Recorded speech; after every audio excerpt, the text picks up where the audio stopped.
Perjuangan yang terus diobok-obok oleh KPK. Banyak kasus-kasus lainnya. Uang rakyat. Uang rakyat dirampok, uang rakyat silakan, uang rakyat silakan. Mana kalian? Di mana kalian saat ini? Komisi Pemberantasan Korupsi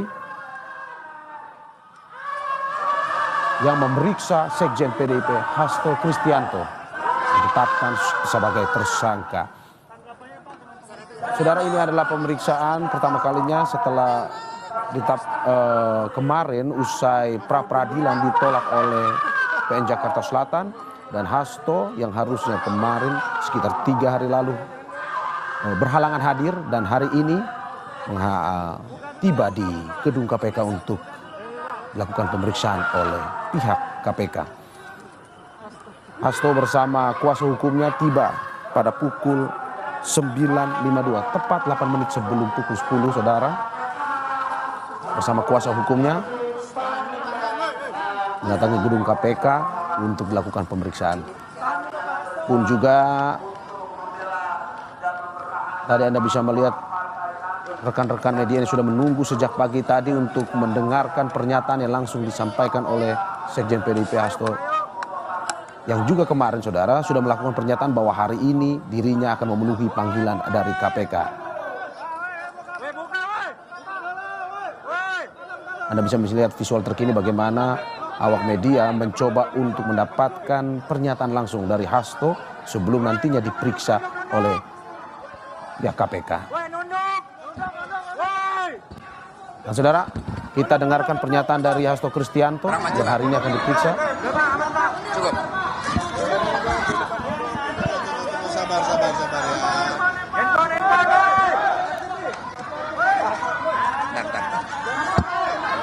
Handphone bawaan lagi, handphone. Oh, handphone.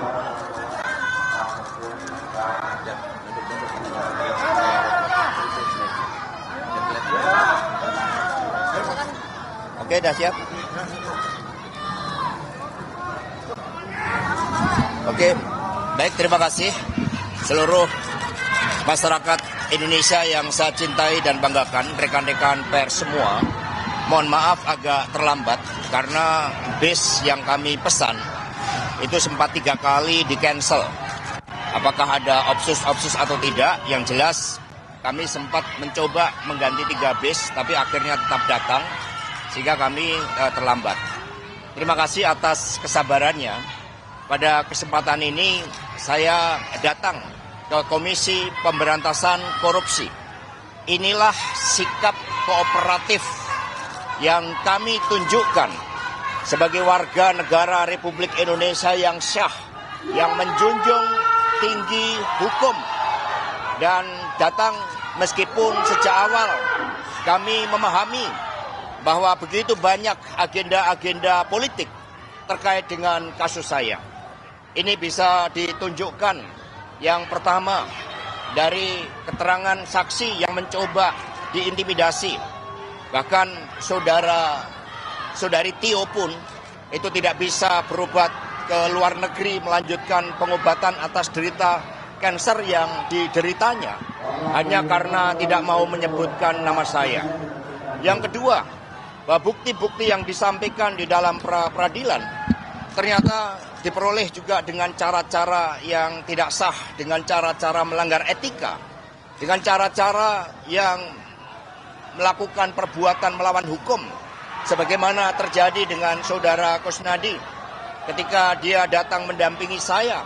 Maka penyidik KPK, saudara Rosa Purba Bekti, kemudian menyamar, membohongi, mengintimidasi, merampas barang milik DPP PDI Perjuangan, dan kemudian menginterogasi tanpa adanya surat perintah panggilan.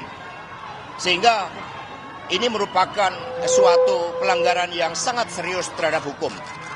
Yang ketiga, terjadinya pelanggaran terhadap hak asasi manusia. Dan kemudian yang keempat, bagaimana proses pra-peradilan yang terbuka bagi masyarakat umum ternyata bukti-bukti yang disampaikan atas suatu perkara yang sebenarnya sudah inkrah dan tidak bisa diproses kembali. Nah, untuk itu meskipun diwarnai dengan berbagai praktek-praktek pelanggaran hukum dan intimidasi, saya tetap datang ke KPK ini. Perlu rekan-rekan pers ketahui, selama 6 bulan terakhir, banyak jurnalis asing dan juga duta besar yang bertemu dengan saya. Mereka mempertanyakan tentang kegelapan demokrasi di Indonesia ini. Mereka begitu prihatin dengan kegelapan demokrasi ini hanya karena ambisi kekuasaan. Bapak, Ibu, dan saudara-saudara sekalian, kalau suatu negara berdiri yang kokoh, yang berkeadilan, maka dampaknya sangat luas. Tidak hanya kehidupan sosial, politik masyarakat, tetapi juga iklim investasi. Tidak akan ada investasi yang masuk ketika tidak ada hukum yang memberikan kepastian di dalam seluruh tata pemerintahan negara kita. Karena itulah kami mohon doanya, kami datang dengan niat baik, dan untuk itu mohon bersabar, kami akan ikuti seluruh proses dengan memberikan keterangan yang sebaik-baiknya. Terima kasih.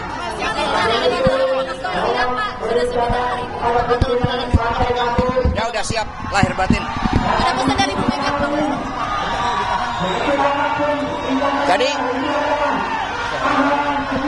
Jadi saudara-saudara sekalian, suatu pertanyaan yang baik. Bagaimana kalau saya ditahan? Rekan-rekan semuanya, Republik ini dibangun berdasarkan hukum yang berkeadilan. Itu konsepsi awalnya. Karena itulah ketika itu terjadi, semoga tidak, ya ini saya yakini akan menjadi pupuk bagi demokrasi. Ini akan menjadi benih-benih bagi upaya untuk mewujudkan suatu sistem penegakan hukum yang sebenar-benarnya tanpa pandang pilih. Karena itulah kami meyakini, karena kami dilatih untuk berjuang dengan keyakinan. Saya tidak menjabat sebagai pejabat negara. Tidak ada kerugian negara terhadap kasus yang mencoba ditimpakan kepada saya. Sehingga kalau penyimpangan dan penyalahgunaan kekuasaan itu terus-menerus akan digunakan, saya meyakini bahwa benih-benih demokrasi, pupuk-pupuk demokrasi untuk mengoreksi kekuasaan yang zalim itu akan semakin besar. Terima kasih.